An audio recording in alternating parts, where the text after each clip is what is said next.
अस्सलाम वालेकुम, क्या हाल है भाइयों? सबका ठीक ठाक हो यार?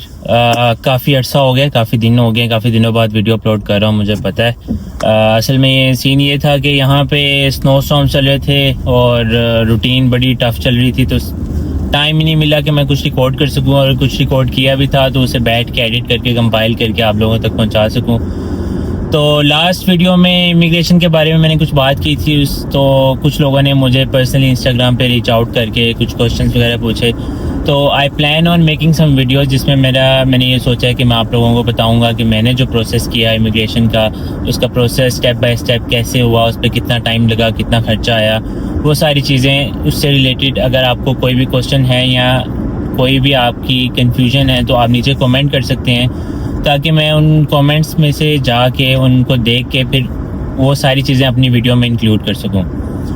तो आज सारा दिन बड़ा मसरूफ़ था मेरा। मैं अभी घर वापस जा रहा हूँ, अफ्तारी का टाइम है यहाँ पे। आज दूसरा रोज़ा है और दूसरा रोज़ा अच्छा गुजर गया अल्हम्दुलिल्लाह, अल्लाह का शुक्र है, क्योंकि मौसम ठंडा है और दिन छोटे हैं तो इतना फ़ील नहीं होता। 5:50 के करीब करीब कोई अफ्तारी हो जाती है और सुबह भी सहरी करके जब आप निकलते हो तो उसके बाद पता ही नहीं चलता दिन कब गुजरा, क्योंकि हमें पाकिस्तान के रोज़ों की आदत है। तो पाकिस्तान में आपको पता है जब गर्मियों का रोज़ा आता है तो आपको एक बार लगता है पता कि रोज़ा रखा है। बहरहाल अभी मैं बस वापस जा रहा हूँ। कल सारा दिन बहुत मसरूफ़ था। मैं पिकरिंग गया हुआ था जो कि टोरंटो से थोड़ा सा आगे है। एंड ऑनेस्टली अभी तक मैंने जितने भी सिटीज़ देखे हैं दर ऑल द सेम। मतलब ये है कि टोरंटो के अलावा बाकी सारे जो सिटीज़ हैं उनके रेजिडेंशियल एरियाज़, जो घर हैं, वहाँ की सड़कें और माहौल एरियाज़ वगैरह वो ऑलमोस्ट सेम है, क्योंकि इनके शहर छोटे छोटे हैं। तो जियोग्राफिकली इतना कोई डिफरेंस नहीं है।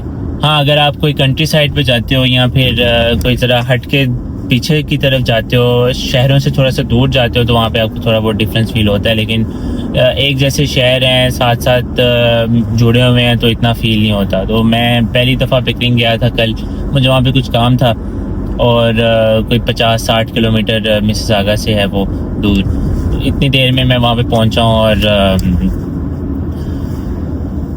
स्नो पड़ी थी बहुत ज़्यादा। और ये है कि स्नो स्टॉर्म था, साथ फ्रीजिंग रेन थी, तो कुछ देख भी नहीं सका क्योंकि सब कुछ तो कवर्ड था।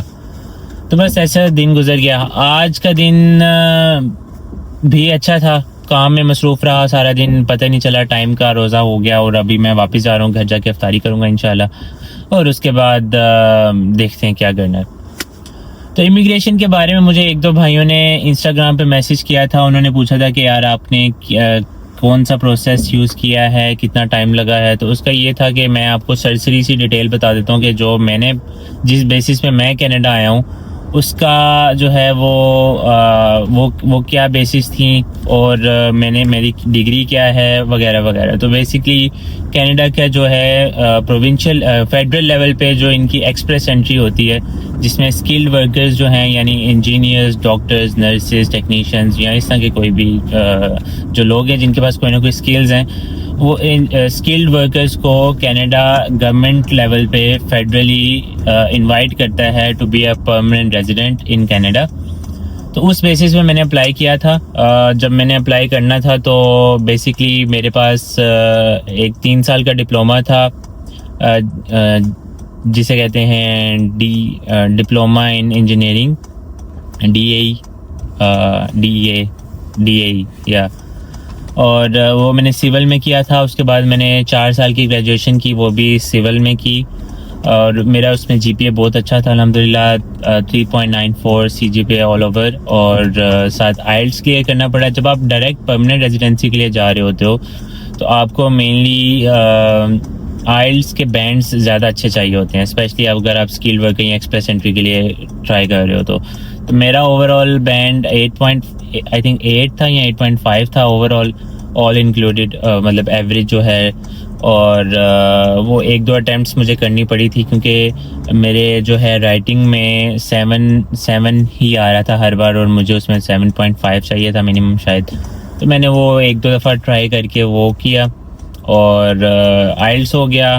और डिग्रीज़ के दोनों डिग्रीज़ के पॉइंट्स अलग-अलग हो गए। अब ये है कि डिग्रीज़ जब आप के पास आ जाती हैं तो आपने पहले तो पाकिस्तान में सारी अटेस्टेशन करवानी होती है। तो बेसिकली आपने सर्विस अभी बताता हूँ, फिर आप लोगों जो भी क्वेश्चनिंग करेंगे उसके मुताबिक मैं आप लोगों को फर्दर वीडियो में बता दूंगा।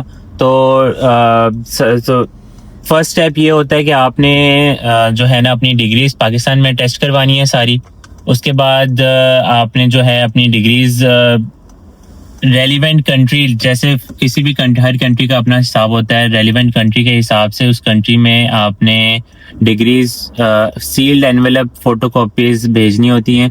तो वो आपकी डिग्रीज चेक करके बताते हैं कि जो आपने कोर्स किया हुआ है या जो आपने पढ़ा हुआ है वो हमारे कंट्री के कोर्स और सिलेबस के लिहाज से उसकी इक्वलेंसी क्या आती है। फॉर एग्जांपल वो subject by subject, course by course और क्रेडिट आवर्स के हिसाब से हर चीज़ चेक करके बताते हैं कि ठीक है, अगर आपने ग्रेजुएशन की हुई है तो वो यहाँ पे हमारे कोर्स के मुताबिक उसकी क्या वैल्यू है या वो किस लेवल पे आती है।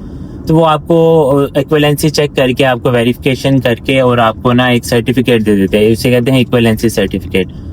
वो मैंने जो है ना एक इंटरनेशनल एजुकेशन इक्वलेंसी का एक डिपार्टमेंट है, वहाँ से भी करवाई थी। और जो मेरा डिप्लोमा था 3 साल वाला, वो मैंने यूनिवर्सिटी ऑफ टोरंटो से भी एक्रीडिएट करवा के इक्वलेंसी उसकी करवा ली थी। जब आपकी सारी डिग्रीज टेस्ट हो जाती हैं उसके बाद नेक्स्ट स्टेप आता है, इन बिटवीन आप तैयारी कर रहे हो तो आइल्स की, उसके बाद आप आइल्स क्लियर करते हो, आपके पास आइल्स भी आ गए तो आपके आइल्स के पॉइंट्स काउंट होते हैं, आपकी डिग्रीज के पॉइंट्स काउंट होते हैं, आपके ओवरऑल वर्क एक्सपीरियंस के पॉइंट्स काउंट होते हैं।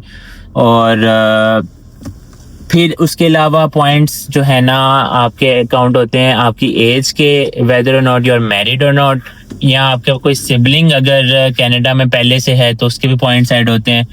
तो ये जो है ना ये इनकी आईआरसीसी की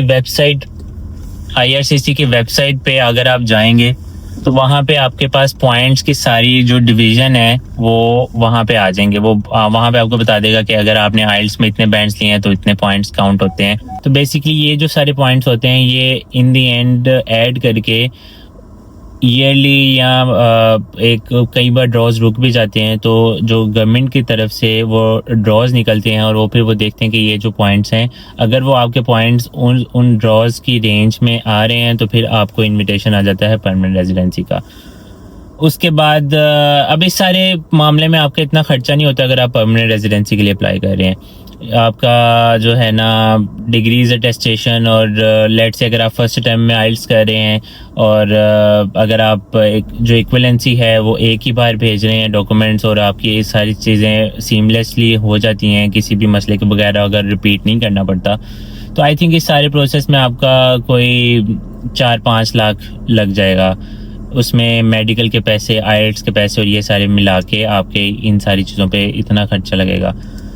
और उसके बाद जो एप्लीकेशन है, जब मैंने अप्लाई किया था तो एप्लीकेशन की फ़ीस $1500 के करीब थी और वो पीआर की एप्लीकेशन आप इनके पोर्टल पे ऑनलाइन खुद ही सबमिट करवा देते हो।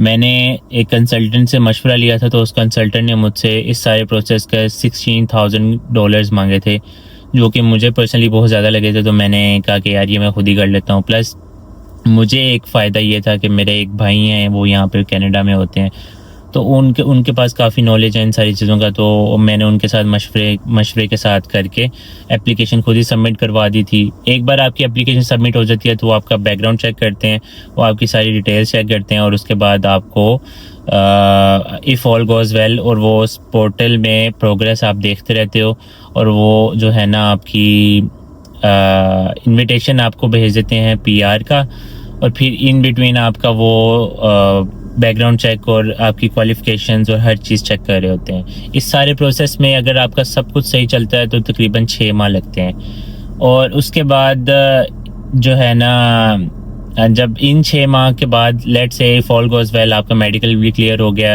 आपका जो है बायोमेट्रिक्स भी हो गए हैं, तो फिर इस सारे प्रोसेस के बाद इफ ऑल गोज़ वेल तो आपको जो है ना वो आपको कहेंगे कि आप अपने पासपोर्ट सबमिट करवा दो।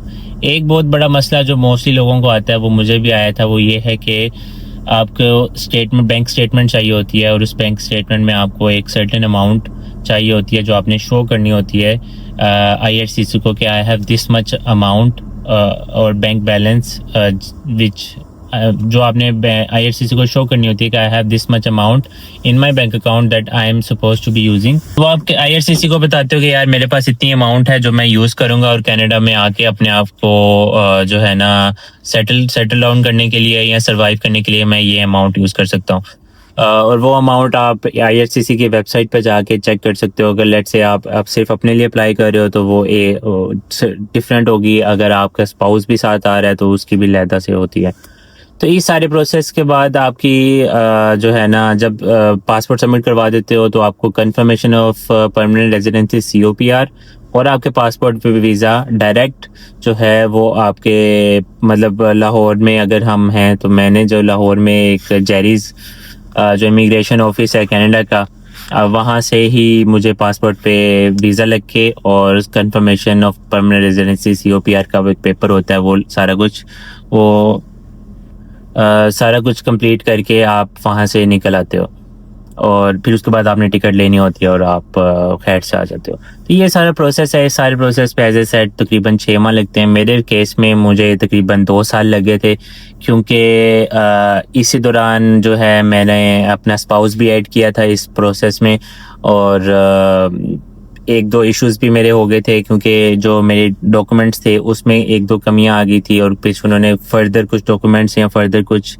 डिटेल्स मुझसे बाद में मांगी थी, जिसकी वजह से आपका ओवरऑल जो है वो टाइम स्पैन है वो बढ़ जाता है। तो हाँ, ये सारा प्रोसेस होता है। अगर इससे रिलेटेड कोई फर्दर आप लोगों का क्वेश्चन है तो वो मुझे आप कमेंट करें या इंस्टाग्राम पे मुझे मैसेज कर सकते हैं, मैं उसका जवाब दे दूंगा। अगर किसी का मैसेज मैं लेट रिप्लाई करता हूँ तो उसकी तरफ से मेरी तरफ से माजरत है उसके लिए। मैं जैसे ही किसी का मैसेज देखता हूँ तो मैं कोशिश करता हूँ कि मैं उसका जवाब ज़रूर दूँ। तो या दैट्स इट। ये छोटी सी वीडियो रखते हैं इस सारे प्रोसेस के लिए। तो मिलते हैं इंशाल्लाह फिर नेक्स्ट व्लॉग में। अल्लाह हाफिज़।